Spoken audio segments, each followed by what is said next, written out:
In previous tutorials, we've explained what turntable renders are and how to create them.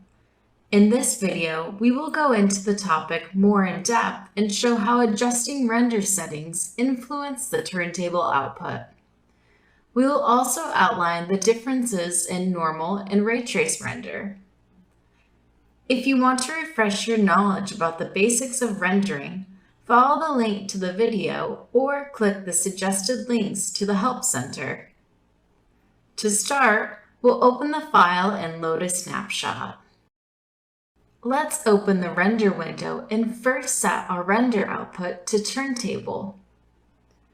Now, we choose a render output type, either HTML file or animated GIF. An HTML file can be viewed in a browser window and comes with a supporting folder with the same name containing associated files. It is recommended to save a turntable inside a folder as there are two components saved and belong together that should not be separated. Let's look at a saved turntable to understand this better. This turntable can be used to view a 3D garment from different angles without needing VStitcher. We can open the turntable in full screen, zoom in and out, and turn the garment around just like a 3D object. Looking at the associated file folder now, we can see that it contains several JavaScript files and image file folders. The image file folder is the most important to us as it contains the rendered images that create the turntable. In this case, we can see that the turntable render is made of a number of separate images that are put together. The number of images depend on the level of detail in the turntable. Note that you can use these images to create animations in third-party software as well. Sending an HTML turntable by email is a great way to share 3D designs with people who don't have the software. You must send the HTML file and other associated resources in the folder together. This probably is best done with a zip file. Without the resources folder, the HTML file is useless. Let's take a closer look at render settings now. First, we go through some settings we already know. The turntable size section is where the render settings for HTML output are different from the settings of animated GIF. We adjust the size and layout of our turntable by changing the number of pixels.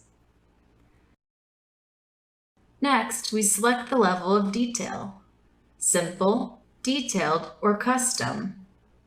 A simple turntable consists of 4 angled views of the garment. A detailed turntable consists of 7 angled views of our garment.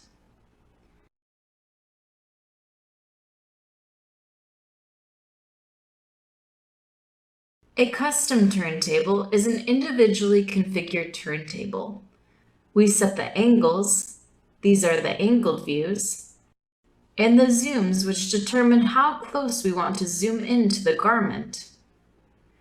Note that we can create a turntable with up to 360 angled views, which generates a smooth-looking turntable that appears like a 3D object.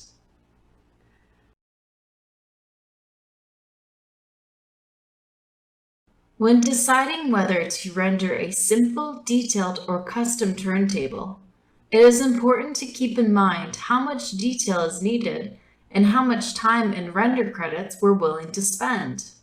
Note that render credits are only applicable to users with Cloud Render Service. The fewer angles that are rendered, the less time and render credits the render process uses up. When rendering a GIF, we can directly export an animated image series of our rendered 3D garment in Browseware. Note that a GIF automatically plays in a loop. You cannot manually navigate an animated GIF. We can choose to use normal render or V-Ray render depending on the quality of render time that we're looking for. Here, instead of choosing the level of detail, we select the file size. A small GIF has a layout of 250 by 250 pixels, has a total duration of 7 seconds, and displays at 18 frames per second.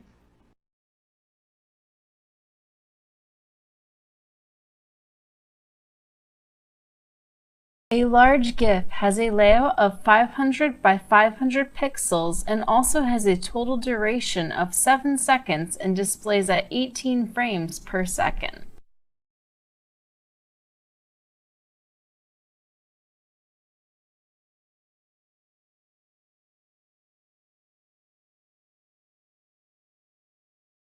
When creating a custom GIF, we can adjust the turntable size, total duration, and frames per second.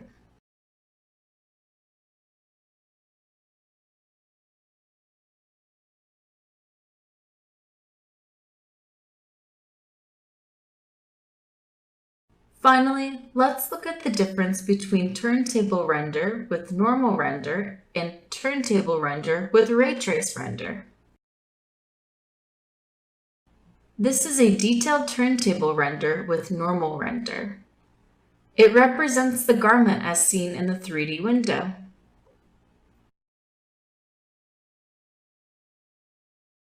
This is a detailed turntable with V-Ray render. You can see that the garment in Avatar looks more realistic, especially details like seam workmanship, the embroidery on the blouse, and shadows that give more true-to-life impression.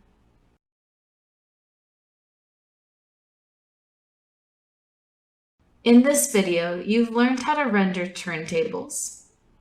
For more information, check out the Browseware Help Center.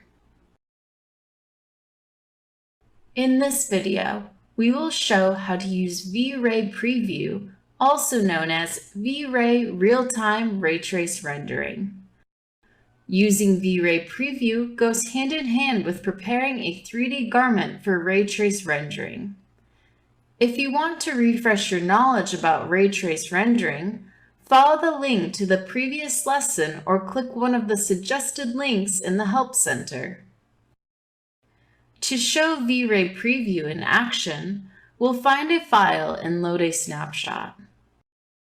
We click the camera icon on the 3D window toolbar to open the V-Ray Ray Trace Rendering Preview window. The built-in integration with V-Ray allows us to generate ray trace renders in real time. In other words, a preview of what a render will look like. Changes made in the 3D window are reflected automatically in the render window. The preview is especially helpful when using fur materials, but also when adding materials with the displacement map, like artworks and seams, as displacement effect is only visible when using ray trace. As an example, let's add a raw edge effect with a fur function to the bucket hat. Note that we can only see the fur effect in the V-Ray Preview window. As another example, let's add artwork and apply the embroidery execution to it. Note that the artwork execution effect is more visible in the V-Ray Preview window as we can see the height and depths of the embroidered artwork. Now, let's go ahead and adjust the artwork execution parameters to our wishes.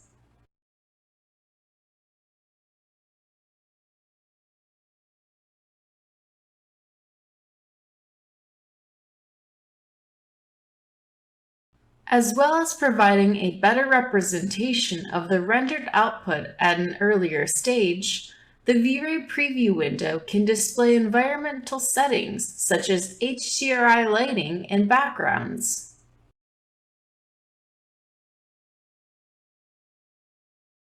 When the Show Background Image option is cleared, the environment as configured is displayed.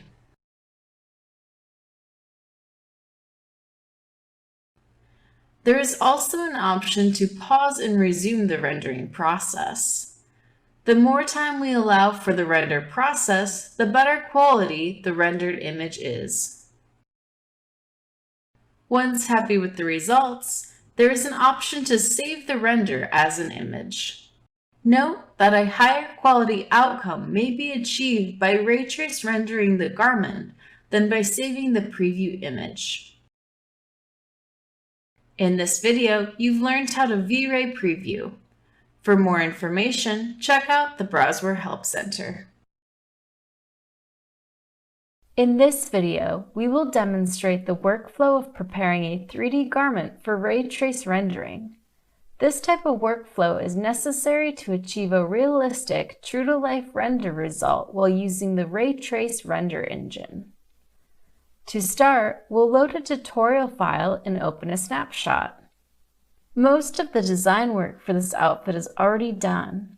We will now focus on the fine-tuning of the details that the ray trace rendering enhances. As mentioned in a previous lesson, there are several aspects of a garment that may look different in the 3D window compared to when rendering with ray trace. We begin with the differences that are included by using displacement maps in materials and workmanship. Stitch construction, for example, uses normal and displacement maps to create the look of seam allowance workmanship. Therefore, we can recognize a difference when looking at them in the 3D window as compared to the V-Ray preview. When stitching two edges together, the stitch construction becomes an open seam by default. Let's change this to directional seam.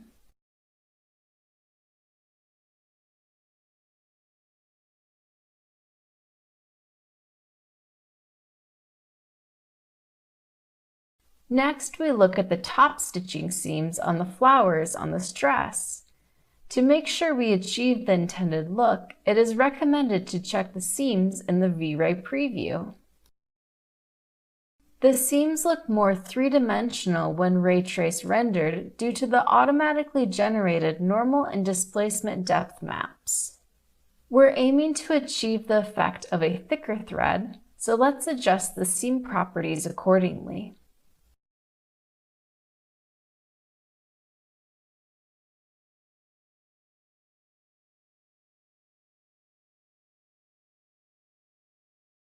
Another aspect of the garment that is influenced by using displacement maps and therefore look different when we render in ray trace is artwork execution. There is already an artwork placed on the shirt. It is intended to be executed as embroidery. To adjust the artwork accordingly, we select it in the Resources tab and change the artwork execution. We can see an immediate change of texture on the artwork, but we will only see the artwork execution in full effect when opening the V-Ray preview. We now adjust the parameters according to the execution we're aiming for.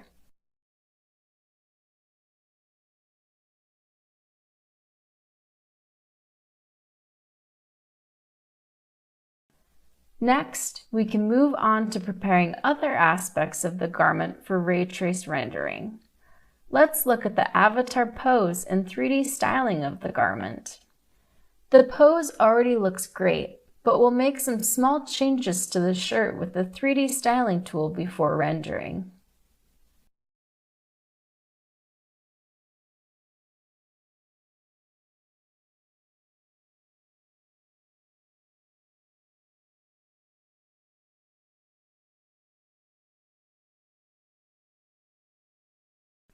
Now, let's look at the grid size. The grid can be described as the base that carries the physical properties of the fabric. The grid size of each pattern piece can be adjusted individually. The lower the grid size, the more details that are visible, and the smoother the fabric drapes. It is recommended to lower the grid size of some pattern pieces just before rendering to ensure the realistic representation of the fabric. For this outfit, the grid size of most pattern pieces already have been adjusted. Let's now lower the grid size of the pattern pieces on the shirt. We recommend setting a smaller grid size between 0.5 and 0.7 on smaller pattern pieces if you want to achieve more detail. On larger pattern pieces, a grid size between 0.7 and 1 is recommended. After changing the grid size, the garment must resimulate. At the end, let's make sure to present the outfit in the right light and adjust the environment to enhance the best features of the garment.